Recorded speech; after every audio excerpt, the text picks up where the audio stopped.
Welcome to Studio Sessions. I'm Will Donovan, and alongside, I'm Julie Hamer. and we're here to spark your creative journey and help you build the studio of your dreams. And each of these episodes, we're going to dive into expert tips, real talk, and actionable insights that support potters like you in launching and growing your own creative spaces. So let's fire up the kilns and let's get started.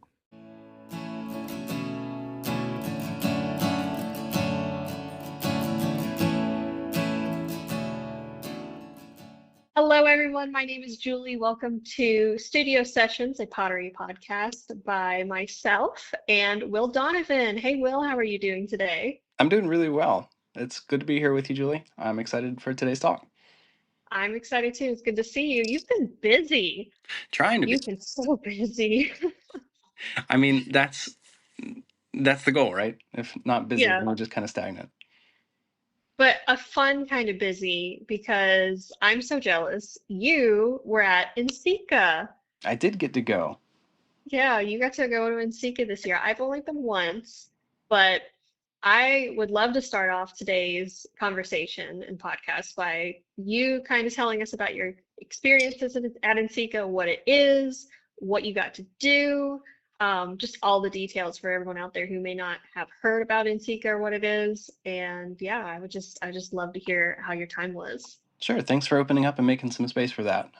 So, if you're not familiar, NCECA is the National Council for the Education of Ceramic Arts, and it's the National Clay Conference. So, every year, potters get together from all over the country, well, all over the world, really, and gather for demonstrations and talks and community meetups and pop ups and gallery shows and everything ceramic. It has literally a little bit of everything, all the way from cup shows to like clay prom, essentially. There's like a dance at the end. It's a blast, a lot of fun, very overwhelming, and you just have to kind of like go into it and be just open to experience. Yeah, it was so much fun. I've only been once. I got to go last year, and it really was just the best experience and getting to see people that sometimes you only see online Yeah. and potters you've been following for years, and they're like, "Oh, I've read your book," and "Oh, I've seen the articles and all these amazing things from all these potters in the work." Oh my gosh, getting to see everybody's work is incredible. Yeah, there are some artists there who, like you said, like you only see pictures of it online, but then all of a sudden it's there and it's in person. You get to touch it, experience it, talk to the people. It's it's like getting to meet your like favorite celebrities. That's a good way to put it, yeah. So since you got to go this year, and even a couple times, you've been to NCECA quite a few times. This is my fourth one. Nice. That's awesome. So what are like maybe your top two or three favorite things to do at NCECA?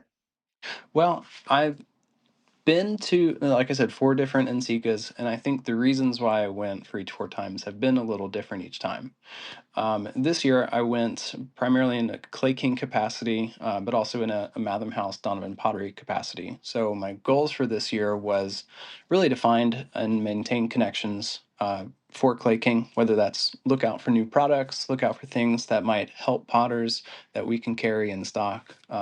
Talk to and connect with our affiliate creators who are also there, and maybe locate or make connections with a few more that we can bring in and collaborate with in fun ways, marketing wise, for Clay King. And then the other part of it was as I'm launching this Matham House community studio project that's almost like a ceramics incubator for craft businesses, I wanted to talk to people about their experiences and kind of find out what are the gaps that the clay world has and how can Matham House stand in the way and like bridge those gaps for people who are wanting to start their craft business but not really know where to start. Um, so those were my two like things that I wanted to accomplish while I was there, and I feel like I succeeded in a way. Although there's always so much that you can never do it all or experience it all, but I had a good time. I feel like we definitely found a lot of new and interesting products that we're going to try to bring into Clay King. And we got to talk to people who were both in the position of needing some ceramic business aid and also those who maybe could help us give that to those people too.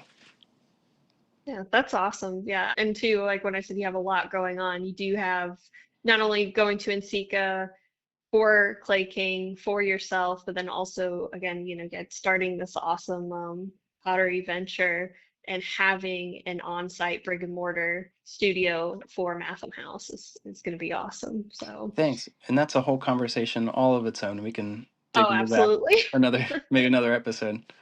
Yeah, I did get to hear, sneak peek some of the products that you're going to have for Clay King. And that's so nice too as an artist, and I thank you for that, for going out and Mhm. being that resource for us. And to me, I mean, Clay King is only, I mean, it's less than an hour away. And I sometimes don't realize how fortunate I am to have such a wonderful clay supplier in the same state that I live in, that's just literally a small drive away. And being able to see all those new products and get to use everything. And I mean, and if I can't go to NCECA, having someone go kind of in my stead, Greetings. or like as an extension, as a potter, and then being able to see again this on social media and be like, oh, I didn't know that material existed or that tool existed, and that would be extremely helpful to me as an artist. And I really appreciated that too, with being at NCECA my first year last year, was going and seeing all of the different products and not realizing just how much is out there and available, and just thinking, wow, how long have I done ceramics? And I had no idea. Mm. Uh, I mean, so many cool things. And then also, when I was thinking, when I was there, I'd just gotten a new L&L kiln, and I thought, oh man, if I was ever looking at kilns and wheels, having a clay supplier near me is great, but then going to a place, a conference where they actually bring in wheels and kilns is amazing, because then you can actually talk to the owners of like Scut and L&L and Amico and everyone else. Everyone has these wheels and kilns and things in Laguna, and be like, wow, I can look at your products and maybe even try out some of the wheels and see how they feel for myself. And I think that's such a wonderful opportunity for us as potters, to have something like NCECA available. Yeah, absolutely. It was fantastic to be able to go and see and experience like all the things firsthand. And you're right, there's a lot of people who don't have that opportunity to have a clay store or a showroom or a place where they can go and see and touch and talk to everybody, at least not in person or all at once where everybody's around. So it's a great chance for potters or people, ceramic enthusiasts, to go and be able to kind of get it all in one go versus doing all the online research and maybe thinking about what like the specs of a kiln. Like it's so condensed and all in one place that you really get the benefit of being able to do all your research in like an afternoon versus days and days of scouring online and having phone conversations or looking at pictures or trying to find things on YouTube. And I'm glad that you mentioned that you benefited from being able to see that stuff on social media, because I think that's one of the reasons why I enjoy going, is so I can go and take videos and be at least the eyes and ears for people who aren't able to come. And then being able to, again, see all that stuff too. It's so helpful. I will again shout out to you and others at Clay King. And I mean, when people ask me questions, I'm like, anytime you need help too, you can call them. And because you guys have been to NCECA and different conferences, you can, and obviously hands-on with everything you do, you're able to help everyone kind of find something that fits their needs. So, That's true too. um, yeah. Yeah, I think just staying rooted in what's happening in the clay world, even if there's not that many things that are terribly new or groundbreaking, like it keeps us rooted in what people need, what people want, what they're looking for, and then we can relate that back to everybody who's got their hands in clay. Yep. And last week we talked kilns, Hmm. and I think it'd be fun if this week we got into talking about wheels. Yeah, absolutely. Let's do it. Yeah. And I'm bouncing off from NCECA and getting to see everything. Like when I went last year, Scott had just come out with a new model of wheel, which I loved, because you could actually take like the wheel head off. Yeah, and just have that huge splash pan. it's big. And yeah, and it makes me think about, like, I love the wheels that I have. I have a Pacifica GT 400, and it's up on stilts, and then I have a Brent Model C. And I love them both for different reasons. But then I was like, you know what? I really like that giant splash pan and the removable wheel head. Mm. So You, there's just so many different wheels and so many cool things about them, and aspects that, from all the different models. So wheels, wheels, wheels, gosh, it can also be quite intimidating, just like kilns. So I thought yeah, it'd be good to kind of it really get into can that be. a bit. Yeah, it really can be intimidating. Or if not intimidating, at least you don't really know what to start, where to start. Like, what makes these wheels different from each other? Why is why do potters really seem to like one wheel above another? And that can be confusing. Yeah. Well, when you first started wheel throwing, you took classes. Yeah, I mean, you took classes like myself at college. What pottery wheels did you use, and what do you have in your own studio? I wasn't even paying attention to what wheels were in the studio when I first learned. I just walked in and there were pottery wheels, and I was like, "Oh, Well, they work." I push this pedal, it turns on. I think later on, maybe like ceramics 2 or 3, I started asking like or noticing the differences between the wheels that I liked and the wheels I didn't. And I remember using and learning mostly on a Brent in college. And I think people do tend to stick with what they learn on. So now yeah, in this studio, I think my very first wheel that I ever bought was a Brent C. And in, I bought a Brent C, and then I bought a few years later. The Brent C was used. I got that from somebody whose mother was in pottery, and unfortunately, she passed away. And so her son sold off a lot of her equipment to me. And it wasn't until a few years later that I got a Brent IE, which was the 1/3 horsepower, a little bit lower capacity. And I think I sold the Brent C to somebody else. Like it was, like I just kind of flipped it because I didn't need the other one at the time. But I've personally always had Brents. I've bought a Brent B a few years ago. So I'm still in the Brent world. But I've used all of the other ones that we sell through Clay King, and through talking with probably hundreds or thousands of potters at this point, and selling them what fits their studio needs. I think I've got a good grasp on the differences and why people like some brands over others and why they're different. So, we can dig into it. awesome. Yeah, I have in undergrad we used Pacificas and kick wheels. Mm. And then in grad school we used primarily Brents, and I helped trash pick the Brent that I have now. It just needed a new motor, Oh, fun. and I now helped a friend. And then when I helped him refurbish it. And when he graduated, he was like, "Hey, you want this? And I'll give you this and a few other things for like 150 bucks." And I was like, "Sure." And then I bought my Pacifica with some grant money, actually. Cool. And so that was pretty cool. But yes, you're right. You do kind of tend to stick with the ones that you have. I really like both of these for different reasons. And there are many different options. I also have like one of those little inexpensive miniature pottery wheels that I got from Amazon for 50 bucks. And I Cool. love making my minis on it, and it works fine. So there are multiple different options. And jumping off of what you said too, since you have such a wide experience with it, if we were going to start with budget-friendly wheels, something that like someone came into Clay King and said, "Hey, I need help. I need a budget-friendly wheel," and we talked about affordability, portability, anything like that. One of the wheels that I like are small tabletop wheels. So not just the miniature wheels, but like the speedball. It's Artista. Artisa, thank you. Sorry. So yes. So let's start with some smaller budget friendly wheels and then kind of go from there. Yeah, that sounds like a good place to start.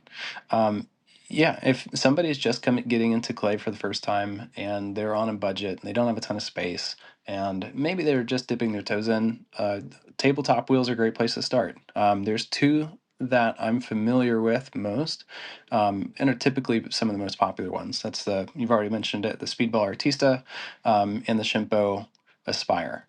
Um, So there's a little bit of differences between those two brands, but they're great entry level starting place. I think, I mean, the prices have fluctuated since I've last looked at them. But typically those are the ones that you can get for under $500. And they both have options, whether to, well, no, they don't both have options. Oh, but these are some of the differences then. The Artista has options to have like freestanding or folding legs that you can add to it. So whether you want it on a tabletop or attach it to the legs and use it freestanding, that's an option for those. The Artista also has I think a full 12-inch wheel head, whereas the Aspire from Shimpo has a bit smaller of a wheel head. I think it's 9 inches, and that does not have the leg options. The Artista also has the option for like a plug-in foot pedal, whereas the Aspire just has like a hand knob where you control it from the side. Okay, cool. Yeah, see, I didn't know that about either of those wheels. I Yeah. didn't know that you didn't have the foot pedal for both, so that's always a good thing too. So if you didn't want to reach over and change the speed with clay covered hands or anything, Mhm. Yeah. however, if you're doing demos at like a market or something and you need something lightweight, affordable, portable, Yep. just for smaller pieces. And I know that these tabletop wheels tend to have, like you said, smaller wheel heads, but they can also struggle with larger pieces just because of the lower power that's available. Yeah, both of them are about a third horsepower, or at least they're marketed as a third horsepower. And the Aspire has, because it has that 9-inch wheel head, it has only bats that fit the Aspire. So if you buy an Aspire, you have to get bats just for the Aspire. I think that's people who buy that wheel sometimes are a little not confused or shocked, but like it's a realization afterwards that it has its own bats. Whereas the Speedball Artista, you can have more universal bat interchange. It's just only limited by the size of the splash pan, but like 12 or like the 7.5 or 9-inch square bats, or even like the 14-inch bats will fit on the Artista, and it would be fine. Yeah. And I mean, if you're just starting out in wheel throwing and you're not quite sure if that's something you want to do and whether this is, ceramics is your hobby or if you're thinking about getting into it full time, it is a less expensive option just to try something out. And I feel like those wheels hold their value. I mean, every wheel I've seen pretty much holds its value. So if you wanted to turn around and resell something, you can pretty easily. Yeah, you're right. I don't think there's a wheel that I've seen that hasn't had a really good resale value. They're always on Facebook Marketplace and they're always still selling for a few $100s. I've seen even some of the bigger ones still hold up at over $1,000 price point, and that's second, third hand wheel, and you can still sell them. People still buy them. Yeah. And I mean if you're sticking around that $100 to $500 option, having a small mini wheel or a tabletop wheel like the Speedball is good and affordable for beginners or just to have in a smaller studio space. And looking from the budget friendly wheels and kind of like beginner wheels to like mid-range wheels, talking more of like 600, probably more than that Mm. to like 1,500, you have things like Clay Boss, and your lower power Brents and probably Pacificas. I got my Pacifica a couple years ago on discount. I feel like it was because it was less than 1,000. It was like Yeah. around 950. Yeah. So So the next like tier up from the tabletop wheels is you're right, you mentioned the Clay Boss. That's typically the most approachable price point pottery wheel, at least it comes new. And that one does still have a 5 or 10 year warranty. So anything that you get brand new, it's insured for 10 years by Speedball. If anything breaks, they're super great about replacing it or getting it repaired. Um, those are sure to last 10 years, even longer, but everything's covered in that 10-year period. The other one that's a great talking point at that price range, probably, again, prices are a little different these days and they're always fluctuating. So rather than saying you can get this for under X, probably the next, like the same beginner level price point would be the Shimpo VL Lite. It's still a third horsepower, so it has that same like motor rating. It's belt driven, but it's a freestanding wheel. It only weighs 50 pounds, so it's another great option if you have to move it all the time. Um, and it can still center about 25 pounds of clay without too much like bogging down the motor. Like if you really started to like force it and press it and try to like catch the wheel and hold it tight, you might be able to like strain it. But it has a lot of capability to center almost everything a beginner potter is going to throw at it. I mean, keep in mind too that 20 for people listening, 25 pounds of clay is a whole bag Yeah, of it's a clay. lot. That's a lot of clay. I mean, I even struggle with like 15 to 20 pounds. And yeah, I mean, that's a lot of clay. The power that I have in my wheels, I don't need all that power. It's Mm. there if I ever decide to throw really big, but I really like the Pacifica GT 400 because it has the option to throw more, more weight, but it's also quiet. It handles really nicely, and right now I have it up on stilts or like on the legs, Yeah, so it's less fatigue for my back and neck and everything.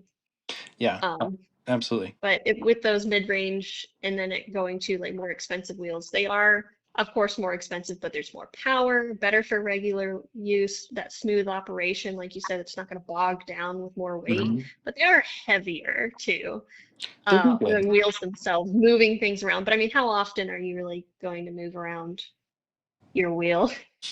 Unless you're like I'm me, who has to move it around in the middle of the night because you feel like you have to rearrange everything. right. Always having the fresh new studio space and the wheels underneath the perfect window. Um, I move my wheel, at least I move one wheel around fairly consistently. It's a older version of a Brent. They don't think they produce it anymore. It's the IEX. Um, I think they did away with that model. But yeah, sometimes having the lighter versions is handy if you have a smaller studio space or you like to always up your feng shui and kind of rearrange your studio. Then that's handy to have. But you're right, some of the more professional ones are definitely more heavy duty and they do weigh a bunch. Kind of like that next tier up from uh, that like entry level, intermediate level wheel to kind of getting into the more professional capacity wheels would be your Brent Bs, your Brent Cs. Both of those I think are, well, a B is a half horsepower wheel and a C is 3/4, I believe, horsepower. So both of those Yeah. can handle various levels of clay. But again, for most people, a B is sufficient because it can handle 25 plus 30 plus pounds of clay and not slow down at all. Um, Shimpo Whispers would probably be in this category too. Like we're getting into the professional capacity. The Whispers Right. definitely something that's set apart. And then the Scut wheels probably would enter in this era, like the Scut Classic. Um, Yeah. Or that the one, Scut Legend, the one that you yeah, can remove the wheel head from. It has that's that good. enormous splash pan. Yes, that was on my list. Yeah, That's the one I saw. that's where like Yeah. these wheels kind of compete with each other in like the professional capacity. And I'm Yeah. sure there's some Pacifica models in there that could hold their own in this class too. I'm not as familiar with Pacifica brand models though. That's just maybe my shortcoming. I mean, my Pacifica can handle up to, I think it says like 95 to maybe 99 pounds of clay, That's and has a half a horsepower, and it's really nice. I enjoy it. It's 13-inch wheel head.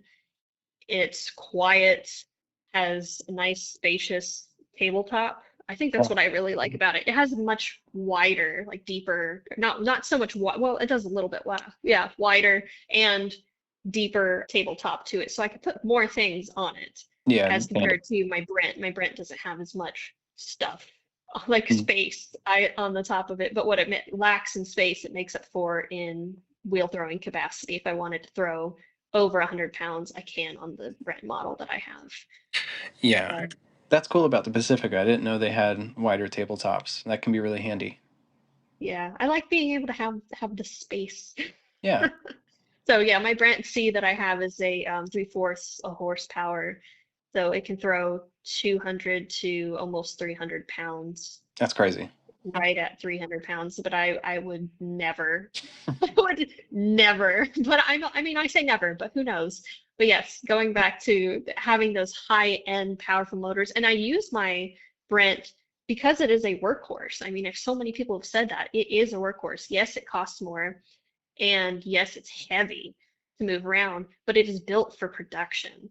I can do so much work on my Brent, and I have my strong arm attached to it for my elbow fatigue from breaking my arm years ago, so I don't have Mm, to worry so much about the damage to myself over time. So yeah. I can attach things to it and I can just power through. So larger motors, bigger wheel heads, built for production work. And you would know that too with it having a Brent. You do a lot of production work, Yeah. and they're just nice to have. It's nice to have that reliability. I've compared these couple models, but especially between the Brent like B and the C and like the Shimpo Whisper. Maybe it's my shortcoming to compare them to cars, but I think it's an approachable comparison. Saying like the Brent is the great Ford model and the Whisper is like a great Toyota. Like they're both great for different things, and they both have different capabilities and like quirks or features. Um, but they both get you where you need to go. Difference there between like VL Whispers and the Brents. The Whisper's a direct drive. There's no belt to it, and that means there's no like rotating piece of rubber that's going to make it squeak or whine or even hum really. So Yes. it's cool if you've ever opened one up to see like what it looks like inside. It's like it looks something like out of a sci-fi movie where the whole wheel head is like kind of built by like magnets that are like pushing it continuously. Whereas something like the Brent is a little bit easier to what's the word, repair or like work on yourself because Yes. it's Yeah. just a belt and it's just a motor. It Hmm. has like the bushings. There's only a few different things that could really go wrong, and when they do, you can repair it yourself. Or if you buy it new, all those models are covered under 10-year warranties. Yeah. And that is a great point to make too with being able to make repairs yourself and having the electric wheels. It is they're more I feel like they're convenient. It's nice to have all the different things with them. They can be noisy, like you said. It is fun to take things apart because Yep. I have taken my wheel apart before, just because I've had to be able to maintain it. So I do a weekly, well, I do this like weekly reset in my studio space anyway. But I'm the type of person that I will clean off my splash pan on my wheel head every time I'm done using it because I know I want the longevity of my pieces.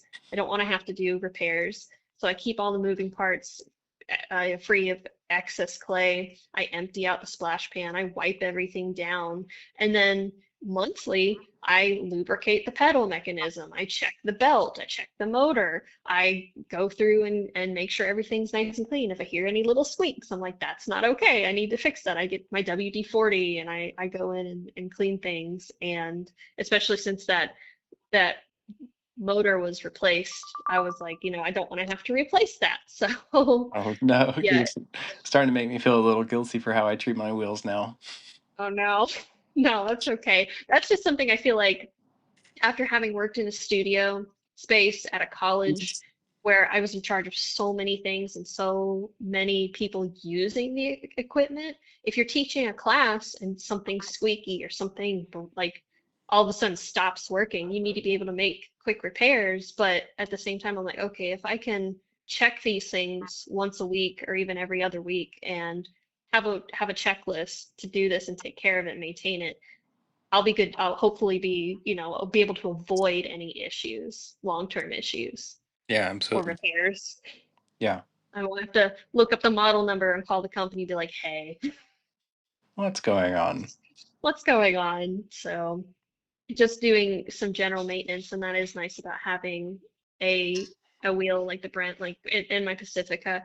If it's making a funny noise, I'm like, okay, is it the bearings on my wheel head or underneath my wheel head? Is it the motor or is it the belt? Right. There's only a few things. Like, there's only a few things. There's only so many things. But yes, if something was driven by magnets, I have seen the inside of some of those wheels before. I'd be like, wow, if something went wrong, Right. how easily can I You got fix to call this? in. I mean, it's like those European cars that you have to take the specialist, and it costs a lot of money to get it repaired. I mean, the pro being like I've worked at Clay King for 10 years almost, and the amount of people that have called with needing repair on a Shimpo Whisper, or it's next to none. Like I don't know that I've ever sold a replacement, maybe a foot pedal, but the amount of repair work that you actually have to do on these wheels over time is really negligible. I mean, you sound like you're a really good steward of your wheel by lubricating and cleaning and taking care of it. And I think that's, yeah, that's fantastic, like everyday maintenance or every week or month maintenance. But I've had mine and I treat mine maybe a little less diligently than you treat yours, and it's still trucking away just fine. Yeah. I mean, yeah, these wheels will last a very long time, and I still feel like if you really are, you maybe don't have to be as particular as I am. I'm a little OCD when it comes to my equipment, but I think it is just because I have that anxiety of I don't really want to have to replace things or call in to do things. And also, this Brent being older, it's no longer under warranty. Okay. So it is 20 years old. Yeah, It's they a do last. very old model. So I looked it up and I was like, oh, okay, that serial number it's Hmm. old. Sometimes I've wished So that you could attach an odometer to your wheel just to see how many like miles you've that would worked it. be so cool. Be like, well, this thing has 150,000 miles on it. Yeah. Yeah. Yeah, that would be great. That would be really cool. How many times it's how many miles it's been spinning around. Yeah. Um, but yeah, it is nice to have these wheels, for obviously for wheel throwing. Right. Sounds so silly to say, but I mean, yeah, just for being able to just sit down and make as much stuff as I want in a day. If I want to throw something huge, I can throw something, on a specific wheel, having the availability of two. I feel a little spoiled, but having that opportunity to be like, I don't want to hand build something today. You know what? It's so much faster for me to sit down and wheel throw. Same. So I Likewise. know some people are like, oh, I really want to do multiples, but I don't want to hand build anymore. So that's when they start to look at wheels and what they prefer and what's going to work in their space. Yeah, So absolutely. And I think probably like the next tier up of wheels is really where you're getting into like the professional. And if you are a hyper professional, you're probably not listening to this podcast trying to figure out what you need to learn. So maybe we don't need to go deep into like the super professional wheels, but that would be like your Brent EXs or the Scott, like Stephen Hill wheel. They have like his signature wheel head that's like capable of throwing 300 plus pounds, and it's yeah, cast aluminum and has all the bells and whistles. I mean, some of those things are, you can tell they are made for big potters, and like those are the people who benefit from those wheels. yeah. I mean, I've seen people throw pots that they can stand in Yeah, on wheels, and it is ridiculous to watch. And I'm like, man, that's an incredible potter, but also I'm looking at it, I'm like, I would need a bigger, more powerful wheel to do, not bigger, but just more powerful wheel. yeah, But it is nice too with some of the wheels I was looking at. I'm like, next one I get is going to be a Scut Legend because I can hear the bearings on my Brent starting to go.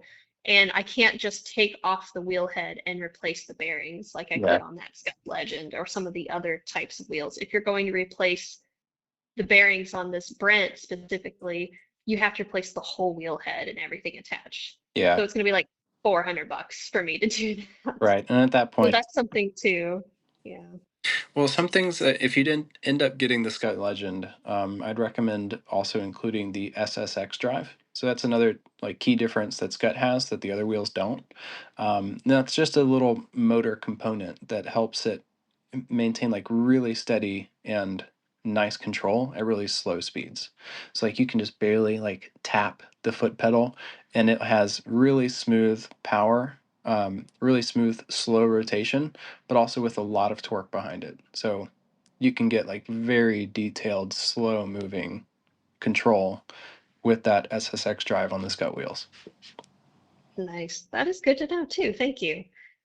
So if I ever need again a new wheel or when I need a new wheel, I'm just gonna come see you then. So There we when go. you're at work, be like, hey, Will. Hey, Julie. So yeah, it's nice. And I know some people too have been like, oh, what about kick wheels or making my own kick wheel? You can do a kick wheel, you don't have Yeah. to have electricity for that if power goes out. It's quiet, great control, heavy, Hmm. And electric wheels are more convenient and have adjustable speeds and still heavy, you Yeah. know. But I did see like some portable kick wheel at NCECA last year too, and it was really cool. It was just so tiny, And but people don't think about when the power goes out needing an option, but I will say a kick wheel saved our lives last year.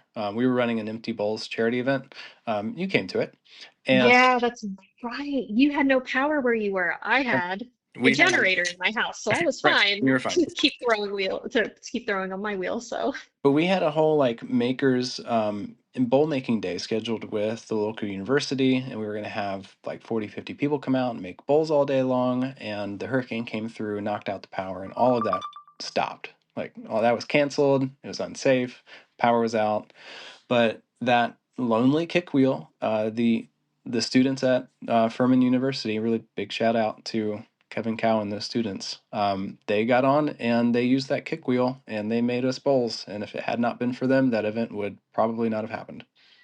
yeah, and I have one of those bowls too, and they did a beautiful job on it. Yeah, they really did. Yeah, they did great work. So yeah, besides all the different wheels and all the different options too, or once you maybe decide what wheel you want, you can also think about not only that cleaning and maintenance, but also safety for yourself. So when I talked about my wheel that I can stand at, my Pacifica is up on Hmm. leg extensions for, even if you're taller too, but just having thinking about the longevity of yourself and your own self maintenance, right? Yeah. Because we're so hard on our bodies, so we don't want to be scrunched over wheels. So you can elevate, you can put like my branch is on the ground, but it's on bricks. So it's still elevated a little bit. And having an adjustable foot pedal too, if you're standing or um, being able to have everything within reach, so or more space, so you have more tools available with something that has a little bit more, oh, like a wider top, like the Pacifica that I have. And then of course we can get into tools as well if we wanted to, having your basic toolkit or just the essentials, your loop tools, your needle tool, ribs, wire cutters, or yeah, clay cutter, Yeah. sponges, all the sponges, So many sponges. so many sponges. And then even if you wanted to have something that you can eventually trim with, so having a Giffen grip, there we go, or some sort of something like that that you can have, or even chucks. You can make your own chuck, but you can buy attachable chucks too. So yes, thinking about all of those different things. So as you're purchasing a wheel, I mean, tools are pretty universal, but if you're thinking about other attachments that you want on your wheel, like I have, like I mentioned, the strong arm. The strong arm is universal as well. But That's nice. thinking if you want something standing or if you want to be sitting down, if you're going to be making a lot of stuff, I think they make like armrests and elbow supports as well, like something to go across Do they really? your wheel.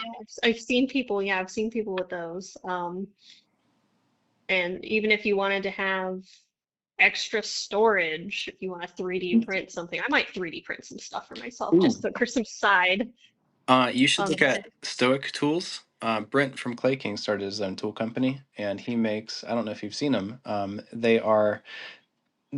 They're they're not much. There's not much to them. They are 3D printed, but they you can screw in old glaze bottles to like a circular Oh, holder, and then it like the Mayako, the wider yeah, Mayako, like the wider short. and then Yeah. it attaches to your wheel head so that you can put like your sponges, your trimming tools, or your like needle tool, like all right there. But it keeps your workstation clean so you can have other stuff. I use those all the time, and they they're really nice. It keeps all my tools That's awesome. consolidated and in a cup so they're not like dirty on my workstation. Yeah.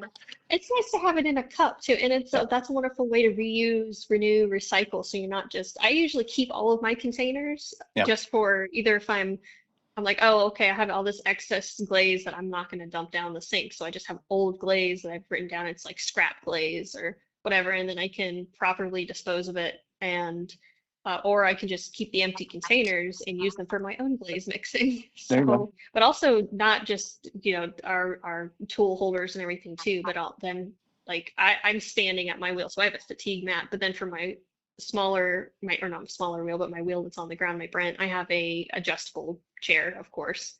Hmm. So That's really being cool. able to support good posture for long throwing sessions. What's And that? what's good posture?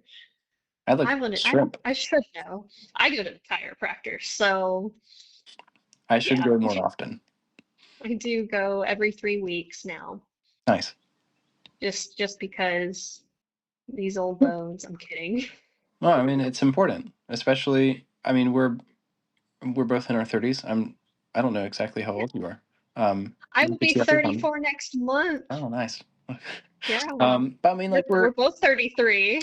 yeah, we're not old by any means, but we're No. both in this profession that's really hard on our bodies, and so the tools we have Hmm. and how we treat ourselves is important to make sure we can continue doing it for a long time. Yes.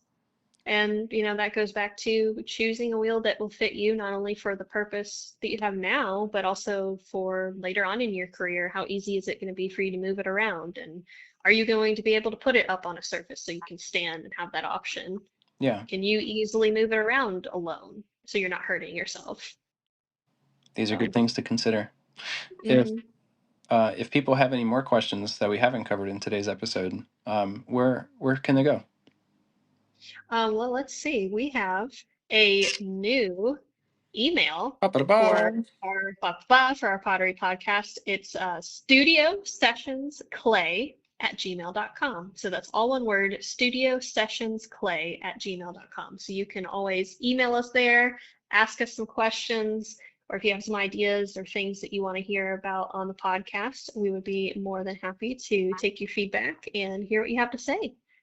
And likewise, if you want to talk to a real person, a pottery expert, you can call Clay King. They have a whole team of potters on standby, ready to help answer any of these questions or help you place an order for your own pottery wheel too.